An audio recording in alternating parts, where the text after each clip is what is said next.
All of us started out learning to think externally because we were told growing up who to be, what to think, what to wear, what grades to make, what to study, right? And then all of a sudden we hit that age where it's like, yeah, I don't want to be that. Do we break free, or do we just work harder doing the same thing over and over, trying to meet expectations? We're going to be addressing my Sage's template and how it takes the dualistic model of life and takes you into a place of the one, in absence of the duality. We know that there is an up because there's a down. We know there's an inside because there's an outside. That dualistic model is how we learn. So we know there is fear, which is the absence of love, and there is love, which is the absence of fear.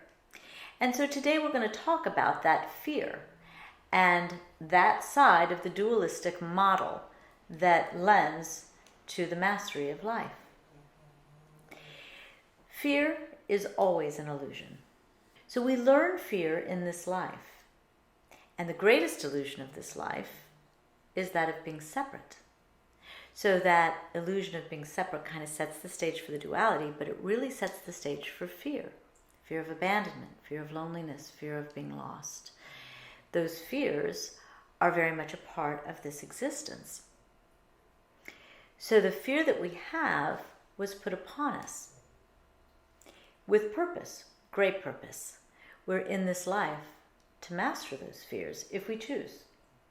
It is the fear that creates the suffering, which is the absence of the living, right? When we're fully invested in life, we're not suffering. And when we're fully invested in suffering, we're not living. So when we look at the illusions that fear creates, it becomes quite helpful to knowing who we are, because we know that we are beyond that illusion. So let's look at that. Let's say that you're out and about and somebody says something and it hurts your feelings. That hurt is a fear-based emotion. And it simply can tie to the fear of not being liked or not being good enough. The fact that you can feel it means that you took whatever was said personally. We take things personally when it strikes a challenge. That fear-based emotion, hurt, gives us an idea that there is a challenge inside. Once we know what that challenge is, and we heal that challenge, and we lift it, we unveil a little bit more of the truth of who we are. That's the dualistic aspect. So that illusion is that we are what the other person said we are, because in truth, that's not who we are at all. The feeling of hurt we actually felt, that's not the illusion. The illusion is that we're not likable or we're not good enough, but we still feel it. And how do we feel it, and why do we feel it? Because of old beliefs.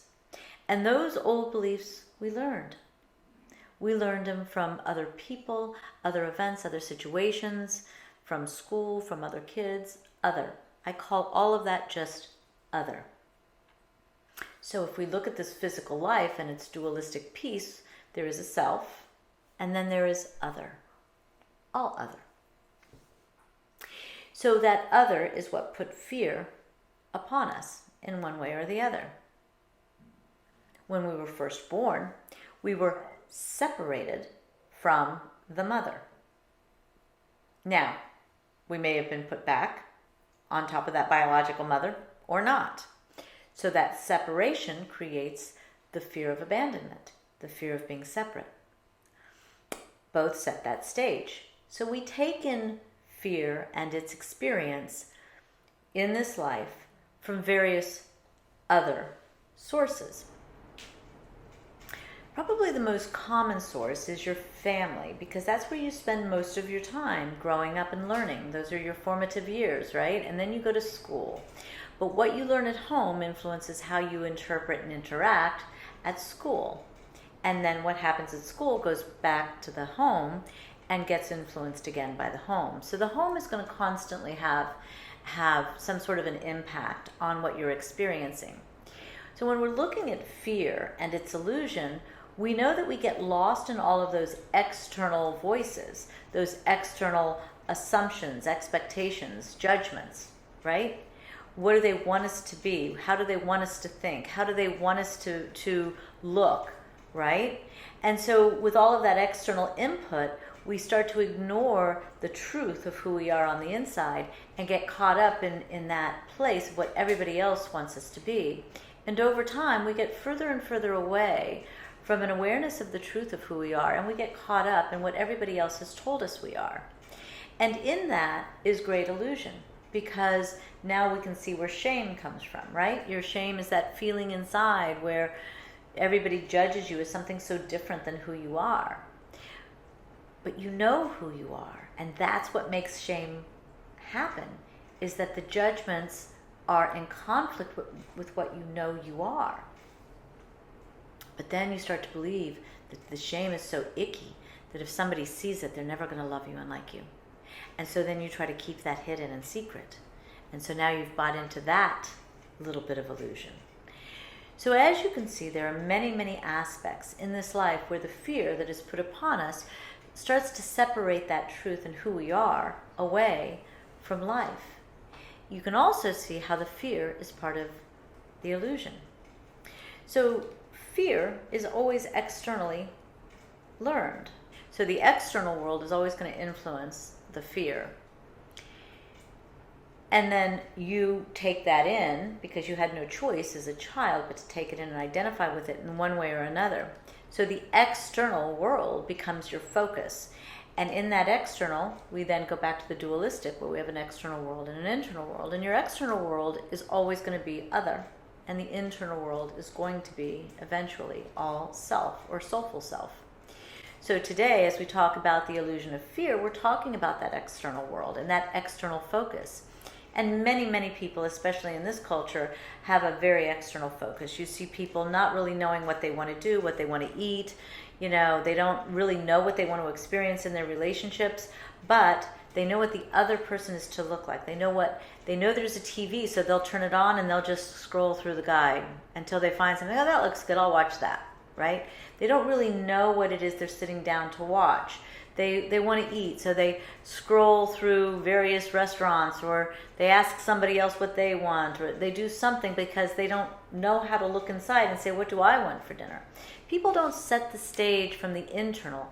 More often than not, they set it from the external. How do we start to balance that? That's going to be the podcast later on. Today, I want you to get very aware of that fear and those illusions that it can create, and how they're anchored in the external world, so that when you find yourself externally focused on the other, why? Not with judgment. Just ask yourself why. Why are you really, just hell-bent on doing what the other person wants to do, or making sure they're pleased, or making sure they're happy? What about you? Where did you learn to think so externally? All of us started out learning to think externally because we were told growing up who to be, what to think, what to wear, what grades to make, what to study, right? And then all of a sudden we hit that age where it's like, yeah, I don't want to be that. I am not that. It doesn't match me. And do we break free, or do we just work harder doing the same thing over and over, trying to meet expectations? So when we look at the illusion created by fear, it affects a tremendous amount of our lives. So at this point, I would like each and every one of you listening to the podcast to just really reach inside and ask yourself, where are you looking externally? How often do you want other people to think you're doing a good job? How aware are you of other people's judgments? How aware are you of your achievements at work or at school or at home? Are you willing to do what other people want to do to make sure they're happy? And don't tell me their happiness makes you happy. I get that. I want to know what makes you happy. How do those people turn around and take care of you? Right? How much of your life goes towards the external? How much of it is about making the money to buy the toys? Because that's all in the external world.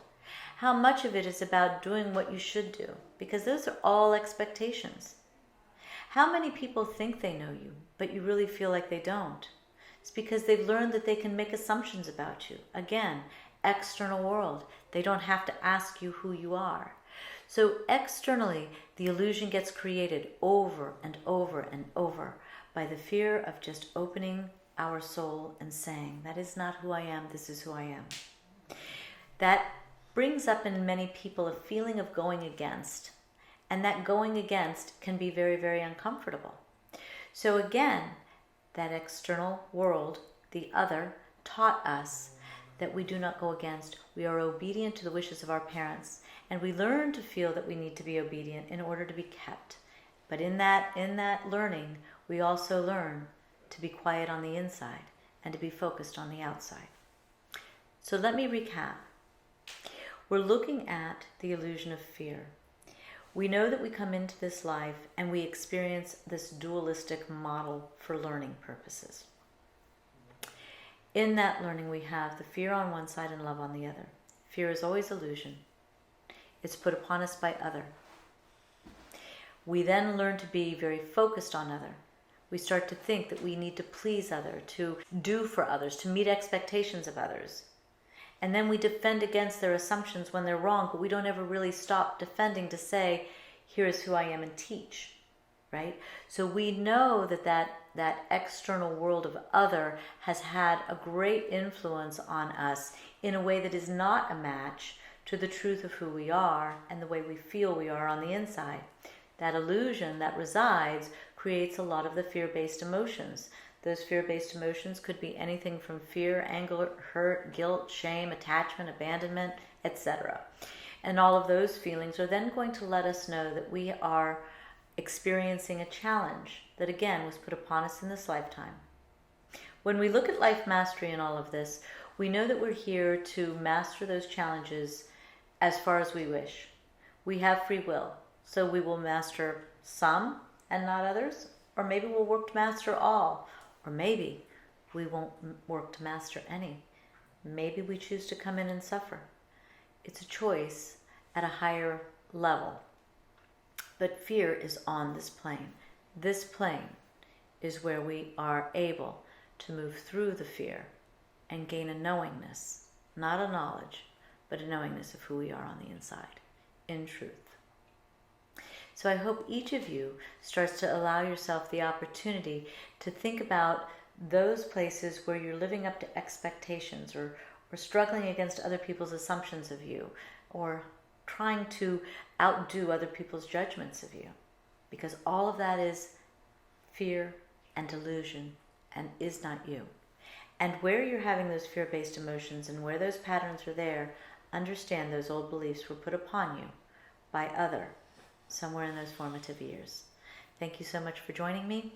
Until next time, may you become very aware of the illusions and start to question, where is the truth? Please visit KristenBomas.com, where you can easily access all of my social circles.